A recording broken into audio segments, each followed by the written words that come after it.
Today I'm going to be showing you guys how to disable file paging in Windows 10, but the same tutorial will apply all the way going back to, I believe, the Windows Vista days as well. So basically, virtual memory is another term for paging file, and I'm pretty sure most of you guys are familiar with what memory is. And basically what virtual memory does in a nutshell is it takes the unused hard disk space and it'll turn it into memory, or at least temporary virtual memory. It's definitely not as good as RAM unless you're really running a low performance computer.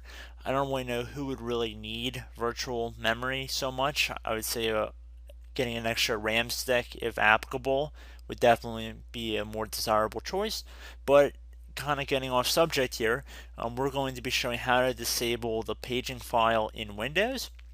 So we're going to start by heading over to the Start menu, and we're going to search up System. Should be listed directly above Control Panel. So you want to left click on that. On the left side here, left click on Advanced System Settings.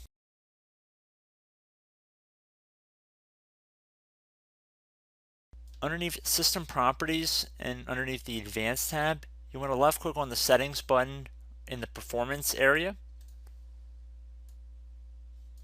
Now that we're underneath Performance Options, left click on the Advanced tab. It should be the middle one of the three selections up top.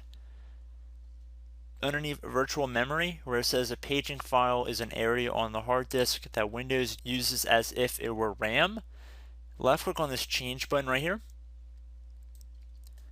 If this box is currently checkmarked next to Automatically Manage Paging File Size for all drives, uncheck it. And then left click or select the option next to New Paging File. Left click on the button that says Set. Please know you'll get a warning telling you that if you disable the paging file or set the initial size to less than 200 megabytes and a system error occurs, Windows might not record details that could help identify the problem. Do you want to continue? Since our purpose today is disabling the paging file, we're going to select Yes. And then we're going to select Yes again, or I should have said OK to close out of that other window. And then the last window here, click on OK again. Oh, I lied. We have one more window. We got to click on OK. And then once you're done doing all of that, you can close out of this system window and you should be good to go.